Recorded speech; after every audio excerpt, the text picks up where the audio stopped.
Hello everybody, welcome to our live studio show here on MXGP-TV.com with me, Paul Malin, and Lisa Leyland, where it's round 5 of the FI Motocross World Championship, the MXGP of Trentino. On our studio show today, we've got Kevin Horgmo, Glenn Coldenhoff and Rasmus Jorgensen. But before we meet our guests, Lisa. Yeah. Here we are, back in Trentino for, what, the 17th time in about 3 years? Still a fantastic location, though, isn't it? It does have that, like, it's very much a home away from home, isn't it, now? Feels like it. It does feel like it. It's so familiar for everyone, but it is good to be back, isn't it? It's just such a nice location, so not going to complain. But it is slightly different this time around because the track is running in the opposite direction, and obviously we'll get Kevin's views on that as we go on. But Kevin Horgmo, F&H Kawasaki Racing Team, first time on the studio show. Normally we'd ask you to sing, but what? You saw what happened to Isaac. Yeah. I just think we should ask him to sing. I mean, I think I skip on that. Better to skip. Well, look, welcome back to MX2, by the way. How is it second time around?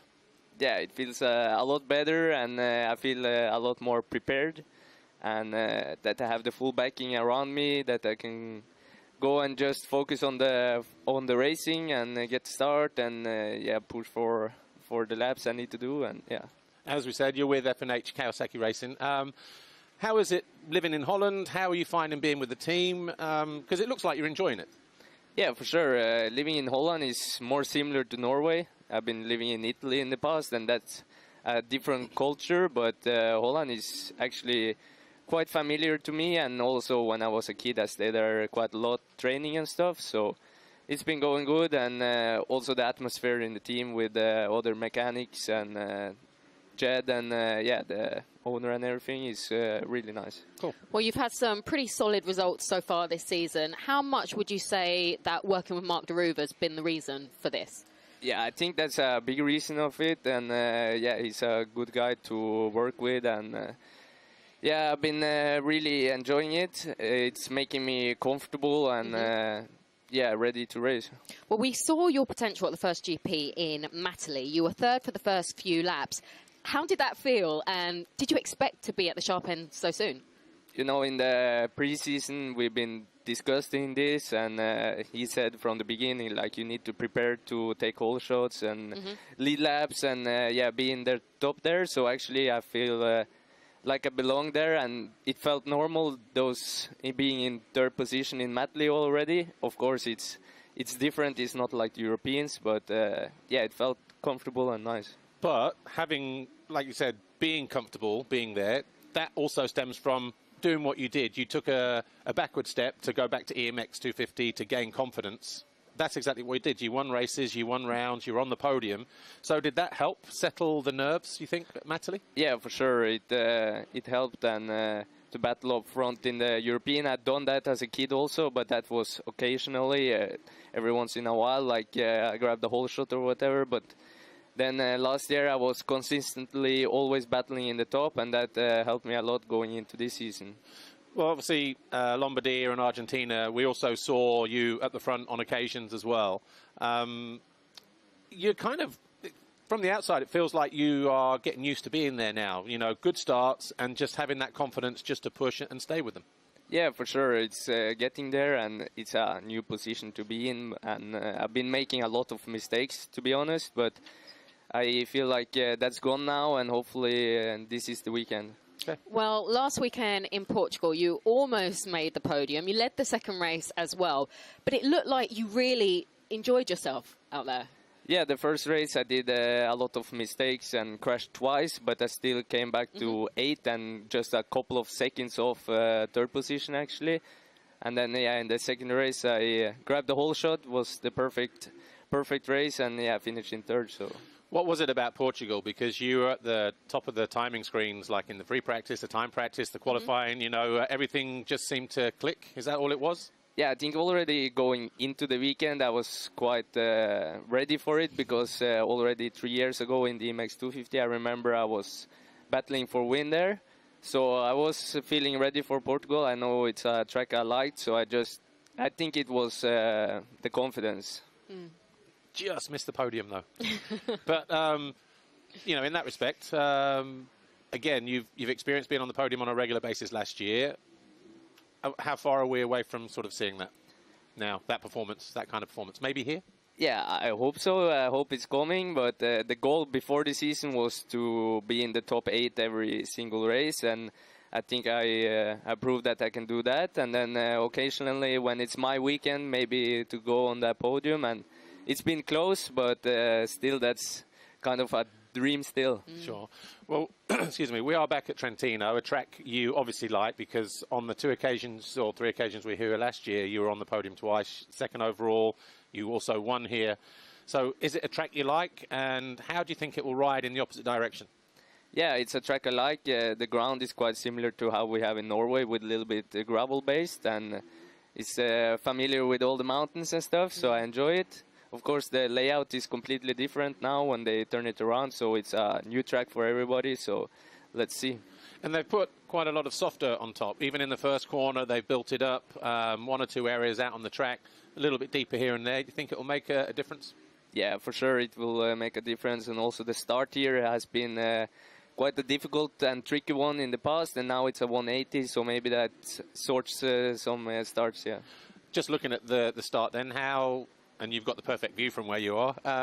Where would you say would be the best position? Somewhere in the first 10 positions from the left, like Latvia, where it's from the right-hand side? I haven't looked too much to the start yet. I'm planning to watch the MX do the starts, and then we will see. But from here, it looks like actually in the middle is quite good. Then you open up the turn a bit. Okay. Well, look, Kevin Horgmo, thanks for joining us in here, and hopefully it wasn't too nerve-wracking for you. First appearance on the studio show. I know what Lisa can be like. She can, make everybody nervous. But all the best this weekend, and have a fantastic Grand Prix and the rest of the season. Thanks you very Kevin. much. Thank you. Right, time to meet Glenn Coldenhoff from Monster Energy Yamaha. But before we do, let's just see what happened last week, Portugal. Here's highlights from MX2 Race 2.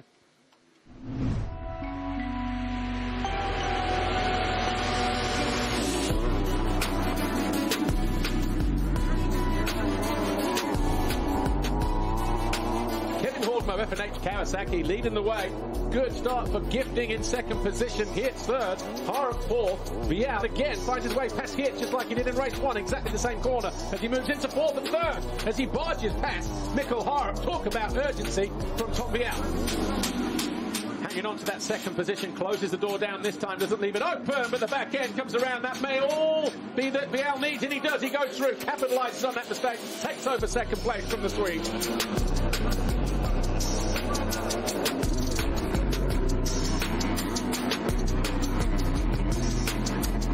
Jago Geertz finds his way past Isaac Gifting, moves into 3rd place and goes back after Vial, who just sits ahead of him in 2nd.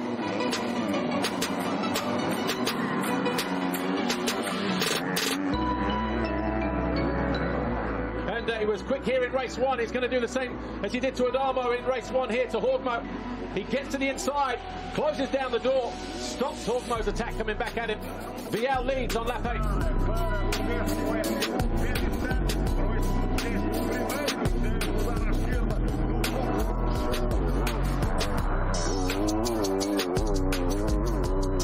Here is Horgmo under attack from Geertz, who doubles in. He gets perfect drive here. They're going to be side by side. They've got to be careful down there. Fortunately, Horgmo read it well, backed out and allowed Geertz to jump past him safely down the hill. Geertz now into 2nd. Number 93, Jago Geertz looking to go around the outside of Vial. Vial will maybe know that he's there or not. He knows someone's there. He tries to cut across to close down the line. But Geertz is going to go around the outside. We've got a change for the lead. And Geertz leads on lap 10.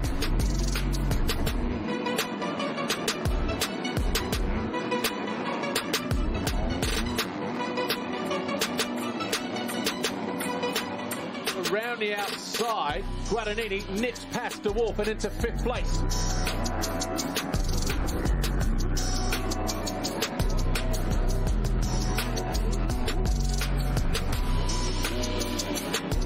Geertz, the Monster Energy Yamaha rider, will win race 2. It'll be good enough for 3rd overall.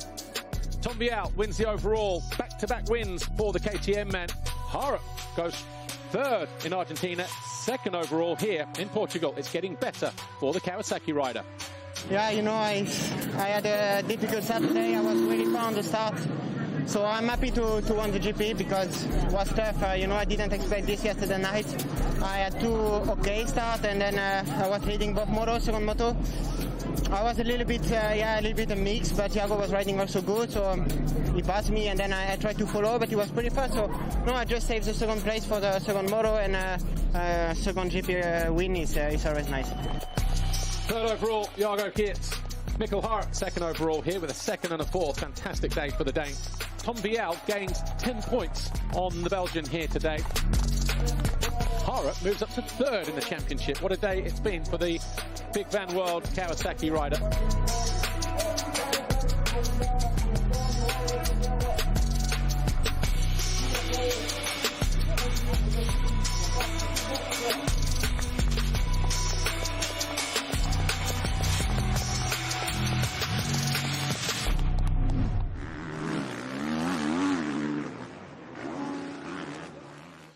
Hello everybody, welcome back to our live studio show here, part 2 on MXGP-TV.com with me, Paul Malin, and Lisa Leyland, where Glenn Coldenhoff, Monster Energy Yamaha Factory MXGP, joins us now. And Glenn, good to see you again. Before we start though, 5th overall in the championship, how would you describe your season so far? Yeah, it was a difficult start, I would say. You know, riding has been good, and only have been struggling almost all races, except last weekend in second moto. So struggling with arm pump, try to figure that out, and we are quite busy with that. It was a promising start to the championship in England. 5th overall, you got a third in one of the races there. But Lombardia looked quite difficult in terms of just, was it just you were struggling with the ground and the setup and things like that? Because normally I would have thought you would have excelled on a place like that. Yeah, sure. No, before Mantova, happened a lot with me. We had a quite intense training week.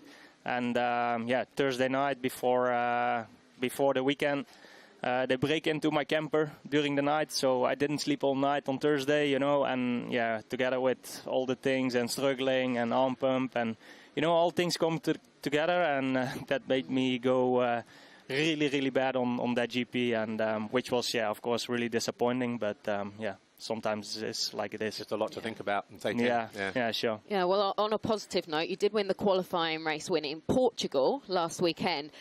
Did you look at that as it's just a qualifying race win, or does winning any race at this level give you that confidence boost?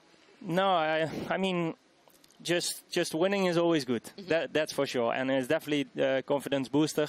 Shame I don't get points for that, and I know it's happening on Sunday, so I prefer it to happen next time on Sunday than on Saturday, of course. But no, it's always good. Had a pretty good feeling there. I liked the track. It was very, very technical, which made me use my technique pretty well, and obviously a good start, and the mistakes from some other riders made me get that win. Mm-hmm. Well, either way, it turned out to be a decent weekend for you. 4th and 3rd in the races, just missed the podium, but a positive weekend.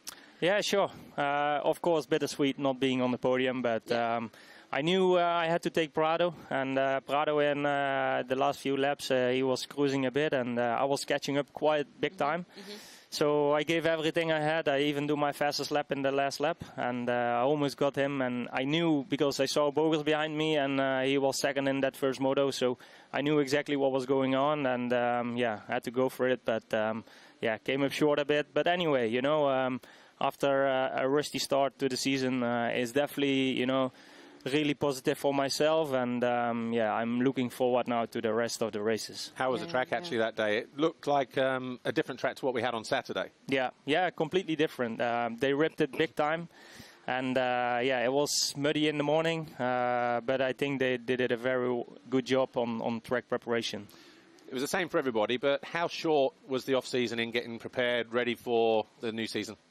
Yeah, this time was very, very short. I mean, normally you will take maybe 3-4 weeks off, and this time we didn't got this time to rest especially after a really tough season. You know, I think for everybody it was very long and a lot of races. So it was difficult, but it is what it is. I took my rest because everybody knows also this season will be long as well. Mm-hmm. So took it easy, and you know, that's also maybe why I start growing into this season, you know, and I took my time, and I'm feeling good now. I did some good physical work, and I'm feeling strong, so I'm looking forward to it. Cool. Well, before the brief off-season, we did race it. It didn't seem like that long ago. But you were involved with a great battle between the main championship contenders, weren't you? Is this a track that you like, that works for you? Yeah, definitely. It's quite slippery in some places, but at the same time we were running scoop tire here. You know, they put a bit of a loose soil, loose sand on top of it, and it's a great racetrack. Especially now, I think is going to be exciting because maybe you have got 100 GPs already on this track. So to change the direction is good. No, that was just in the last 2 years. Yeah, but we have been here quite often, you know, so it's good that they changed it, and yeah, it's going to be exciting weekend again here. Great atmosphere, we can hear that from the crowd here. What was it like to be involved in that race? Yeah, it was nice, especially for me. You know, I was not doing so well last year, and to be back fighting in the front. Of course, those other 3 guys, they were fighting for the championship, and I was happy that I could mix it up. And yeah, it's definitely good for the fans and good for everyone. All right, well, look, more from Glenn in a moment, but just another quick reminder as to how you can watch us on MXGP-TV.com. And if you're watching on our YouTube channel or Facebook right now, and obviously you will not be watching the races live, go to MXGP-TV.com by now, because you get everything there at the touch of a button. You can watch it live or on demand. And if you buy the season package now, of course, that includes the Motocross of Nations at the end of the year in America as well. So don't hang around. Hand in your pocket. Get spending. Don't hang around. Buy somebody a nice gift. They'll enjoy it. Back with Glenn. New track layout real quick. How do you think it will ride here? Because obviously we saw last year what it was like in terms of the passing opportunities. How do you think it will change? And obviously with the new dirt as well. Yeah, I think it's good, you know, like I said, you know, we rode so many GPs here on the, let's say, the same track, and it's completely new now. I think they did a great job. They put even more sand on it than it was already last year, so there's no doubt scoop tire will be in, so it's good for the Dutchies, I think. Interesting first corner now. Before it was fast left, tight right. Now it's a 180 left. Yeah. At least it's not a 180 right. No, I think it's even more safe now because everybody will brake more hard going into the turn instead of, you know, keep full gas outside. And I think it's more safe. And yeah, I think start gate position is never been that important here, I would say. If you're inside the top 10 on the Saturday, you will have a good spot for taking whole shot on Sunday. So we'll be good. Well, you won the qualifying race in Portugal. Yeah, I prefer to get a 10th and get a win on Sunday. Well, look, Glenn Coldenhoff, thanks for joining us. All the best this season and also here. Thanks, and let's see if we can get on that box this weekend. Right, our final guest is in. We'll catch up with Rasmus Jorgensen in just a few moments. But before we do, here's MXGP Race 2 from Portugal 1 week ago.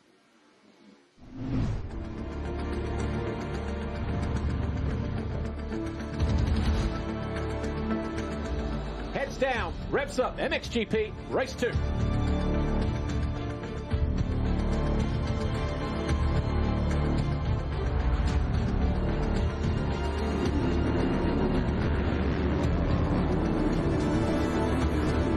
Geiser, this time in second place.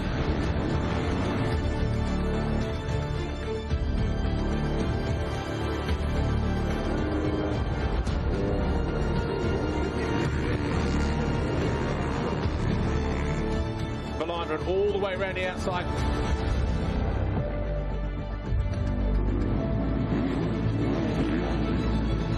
Evans and Jacoby, top of the hill. Oh, Evans just bounces into Jacoby, forces the German over the berm, manages to make a pass.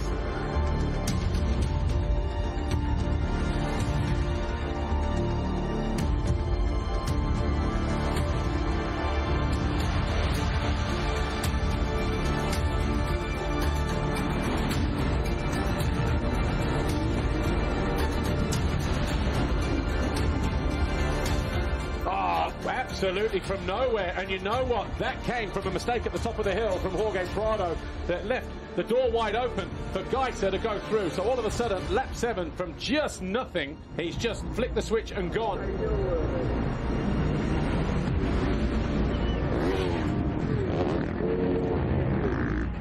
And Maxime Renault, just before pit lane, tips down at the bottom of the hill. He was in 11th place. Watch this here. Oh, back end comes around. Same as Adamo in the first race.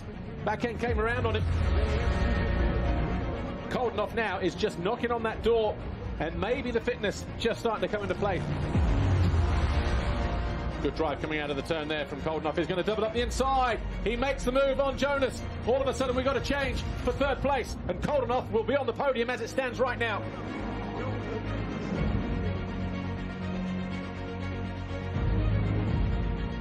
Jeremy Seawer has tipped over. Around the outside. Deja vu as to yesterday. The other two riders then were on the opposite side of the track, Bogus and Jonas, but a great move from Bogus. He moves into fourth place, and he will be in control of that third overall on the podium.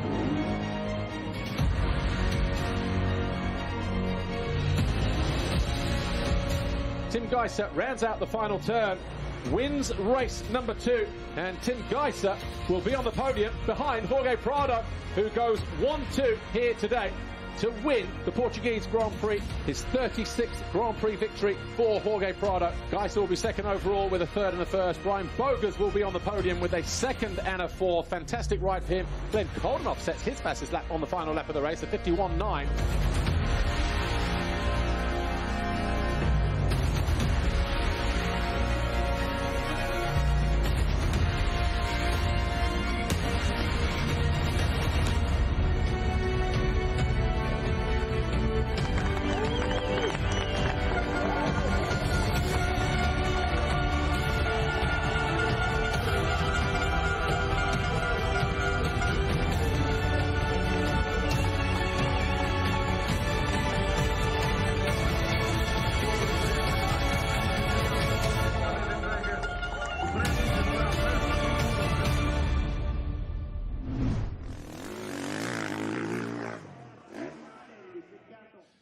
Hello everybody, welcome back to our live studio show here, part 3 on MXGP-TV.com with me, Paul Malin, and Lisa Leyland. Our final guest is with us now, Rasmus Jorgensen, team manager from Nissan Husqvarna Factory Racing.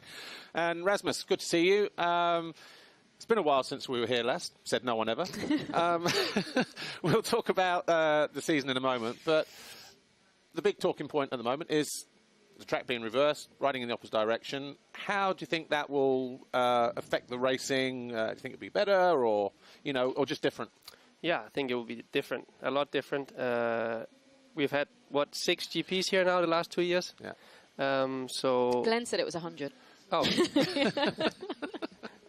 Well, yeah, I'm looking forward for something different. When we walked the track yesterday, it was really difficult to see. They hadn't watered the track at that time, so.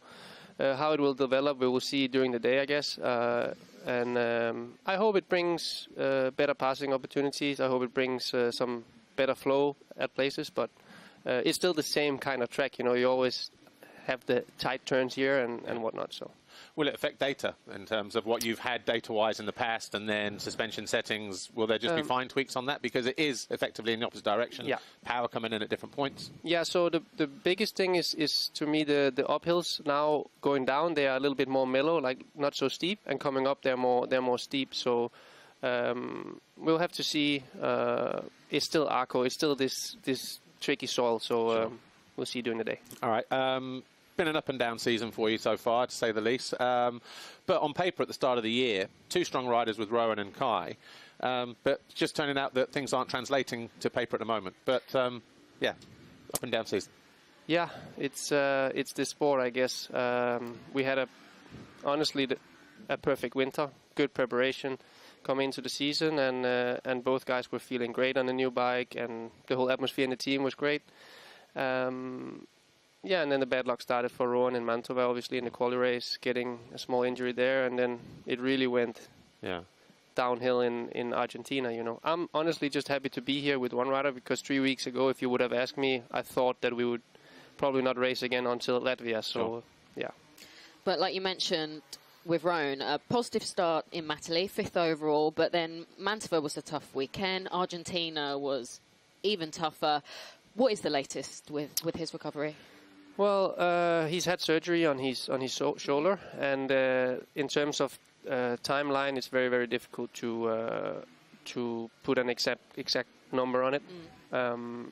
But he's gonna have to take the time that he needs. The first visits to the physio was quite positive already, but he needs to get back into full fitness and full movement on the shoulder, and there's many things, you know, before he's gonna get back on the bike. So we have to take the time he needs, and we'll see.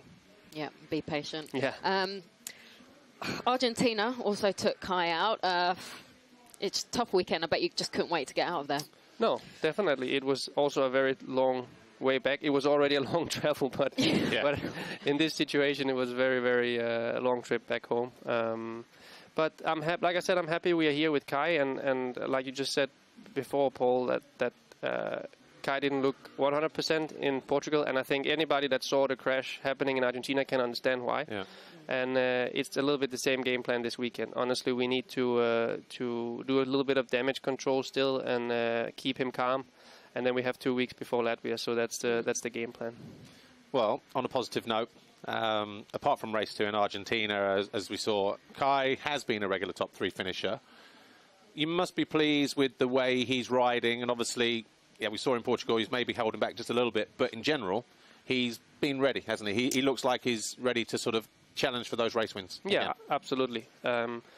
With Kai, it's a great story because we took him in when he was already on the 85, you know, and 3 years later he had his first race win in Lommel in MX2, and he's grown a lot, matured a lot, and he's, like you say, he's ready to fight for it. He's gonna have to wait a little bit, I think, during this year now with what happened in Argentina, but in general, he's had a good winter, and he's physically good, he's mentally good, and he's an amazing rider. So. Yeah. Well, with Kai, he's just had 1 podium so far, 3rd overall in Lombardia. Could have been 2nd had he not had that clash with Langenfelder. Yeah. But we can see just how much he really wants it, can't we? Yeah. Yeah, he's definitely an emotional rider, and there's still some things that, you know, he's very young, he's 17 years old, so he's going to have to make these mistakes and learn from them. That's the most important thing, you know, and he's... yeah, it's a long learning curve still, but he has, I believe he has all the ingredients, you know, for the future, and he's just gonna have to take his time. Yeah, we don't have it. We're not going to show it, but that last lap class with Langenfelder just through this turn here. How did you read that? Because was there a mistake by one of the riders? I think just in the corner that then pushed the two together on the exit. Yeah, first of all, what I said to Kai was that you should have never left the door open in the corner before. Yeah. You know, last lap, he left the door open, then we probably wouldn't even have been in a situation. Analyzing the crash, let's say, if you look closely, Simon, he slides out a little bit, which changes his direction. Yeah. And I like the effort from Kai. You know, he didn't want to lose that position, and he went back at him. But with Simon's mistake and Kai going for it, that ended and could have ended worse, you know, so... Another thing, need to learn from it and move forward. But you can see how disappointed he was on the podium. Third overall, it could have been second. Yeah. And that makes a difference, doesn't it? You know, when you're pushing and you're pushing like that, no one's going to feel it more than the rider. The team manager is going to feel it as well. Yeah. But that also shows, just from listening to you talk there as well, how important it is to have the right people around you to, you know, analyze everything and say, look, had you not done that, this would have happened. You wouldn't have been in that position in the first place. Yeah. But how does he cope with disappointment like that? Oh, he copes with it really well. He will be really disappointed and angry, and then he has a good way of dealing with it himself. You know, he'll get over it and forget about it and move on. You know, and hopefully, what I hope is that he takes it with him. You know, and learns from it. I think that's the most important. There's no reason to, you know, it will be Monday no matter what. No matter if it ends like that or if you are winning, it's Monday morning, and you probably have a new race the next weekend that you need to focus on. So I think that's the way to deal with it. Okay, and just briefly, I know we talked about Rowan at the beginning, but do you have any kind of idea, timescale, when you expect to see him at least back on a bike? Oh, it's very, very difficult, honestly. Like, it depends on the rehab and everything, but it could be... Yeah, it's stupid to say, but it could be from 2 to 4 months, actually. Right. It depends a lot, you know, on the movement of the shoulder and all these things. It was quite a big surgery in the end. And like I say, he needs to take his time. The first initial test after the surgery, they were really positive. So that could be more towards the 2.5 months, but it's very early to say that right now. All right, well, look, Rasmus, thanks for joining us. All the best to Kai, and obviously send our regards to Rowan as well with his recovery. But before we go, just a quick reminder what we've got coming up on MXGP TV today. We're back live at 2:40 with the first EMX Open race. We've got 125s back on the bill as well, and then MX2 and MXGP qualifying races to follow. Well, that's it from Studio Show 5. From me, Paul Malin and Lisa Leyland. Thanks to Rasmus, to Glenn, and also to Kevin Horgmo. We'll be back in 2 weeks when we go to the MXGP of Latvia. Kegums, so we'll see you then. Thanks for watching. Bye for now.